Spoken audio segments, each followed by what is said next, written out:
L'éditorial du matin, c'est une réflexion sur l'actualité brûlante, des développements importants, des sujets d'ALIA et d'intégration. C'est tous les matins sur Studio Kalita.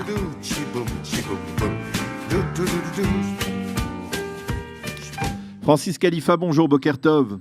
Bonjour. Merci d'être avec nous. Vous avez été extrêmement actif en tant que président du CRIF dans cette campagne autour de la publication du magazine Youpi, campagne qui a finalement conduit le groupe Bayard à s'excuser d'abord et puis à retirer de la vente ce fameux magazine. Alors, la première question avant de revenir sur votre action, c'est comment peut-on expliquer qu'un magazine formule de telle sorte, de tels propos et définissent l'État d'Israël comme un État qui ne serait pas obligatoirement un État comme les autres, à l'instar de la Corée du Nord. Est-ce que ça fait partie ça s'inscrit dans un contexte, on va dire, plus général, qui est lié à la politique actuelle, à ce qui se passe aux Nations Unies, à ce qui se passe au niveau de l'antisémitisme? Alors c'est de la bêtise, tout simplement? Écoutez, j'ai envie de mettre ça sur le dos de la bêtise et de la maladresse parce que je me suis entretenu assez longuement avec le président de l'édition Bayard qui m'a paru être de bonne foi. Alors certes, ce n'est pas lui qui a écrit l'article et il n'est pas le rédacteur en chef de ce magazine. Bon, néanmoins, je pense qu'il a reconnu une erreur. Sur reconnaissance de cette erreur, je lui ai demandé de réparer cette erreur en retirant dans un premier temps déjà tous les magazines qui étaient en circulation et qui étaient en vente, ce qu'il a accepté de faire puisque l'annonce a été faite officiellement. Maintenant, je crois qu'il y a une deuxième partie de l'erreur à rattraper et à corriger, c'est que une partie des magazines ont déjà été vendus et surtout de nombreux magazines sont distribués sous forme d'abonnement. Donc j'ai demandé également, et j'espère que ça sera suivi d'effet le mois prochain, à ce qu'il y ait dans le prochain numéro un article qui rétablisse la vérité historique sur Israël et sur ce qu'est aujourd'hui l'État d'Israël.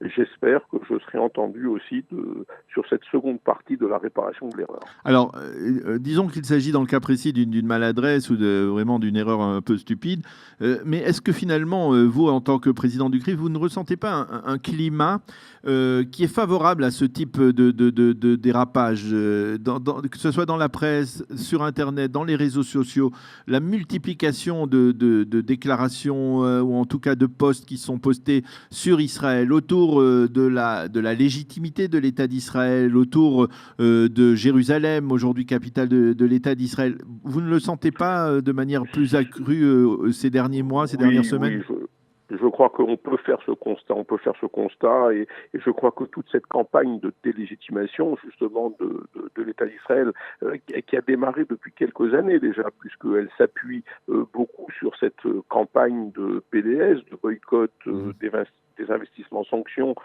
qui aujourd'hui se déploie à travers le monde et aussi en France, contribue très très largement à toute cette grande campagne qui est en route actuellement, que l'on retrouve, et vous l'avez dit, on l'a vu à l'UNESCO, on a voulu essayer à plusieurs reprises d'ailleurs de briser le lien ou de nier le lien qui unit les Juifs et Israël à leur capitale, à Jérusalem. On l'a vu à l'ONU, on la voit avec les réactions qu'ont suscité la déclaration de Donald Trump de reconnaître Jérusalem comme capitale d'Israël. Je crois que oui, il y a aujourd'hui une tentative, et j'ai envie de dire qu'elle est orchestrée justement de délégitimer l'État d'Israël, et c'est contre ça aussi que nous luttons aujourd'hui en France.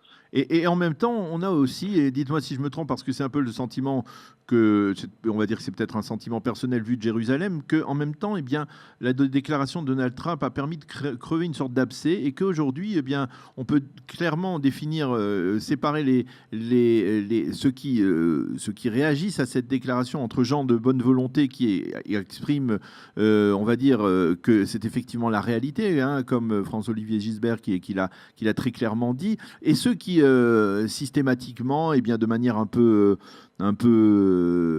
stupide, on va le dire, répètent certains poncifs qui est que bien c'est le droit international, le respect du droit international, etc., et qui ne refusent de reconnaître une forme de réalité.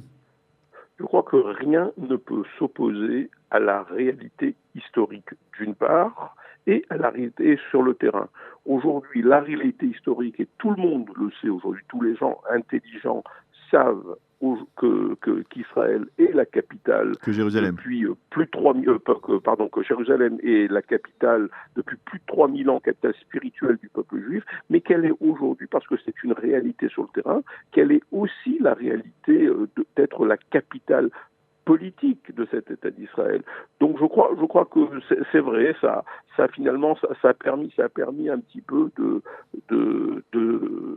voir un petit peu jusqu'où pouvaient aller les négationnistes de l'histoire, les négationnistes de la réalité historique, qui se raccrochent encore à des branches mortes, de vouloir continuer à nier ce lien indéfectible qui unit d'une part les Juifs et Jérusalem et qui unit Israël et sa capitale, Jérusalem. Eh bien, merci beaucoup Francis Khalifa d'avoir réagi à notre micro à cette campagne, ou en tout cas à votre réaction, on va dire très, très rapide et très efficace, la réaction du CRIF à cet article stupéfiant donc dans le magazine Youpi. Merci d'avoir été avec nous ce matin et bonne journée. Merci. Shalom, shalom. L'éditorial du matin, c'est une réflexion sur l'actualité brûlante, des développements importants, des sujets d'ALIA et d'intégration. C'est tous les matins sur Studio Kalita.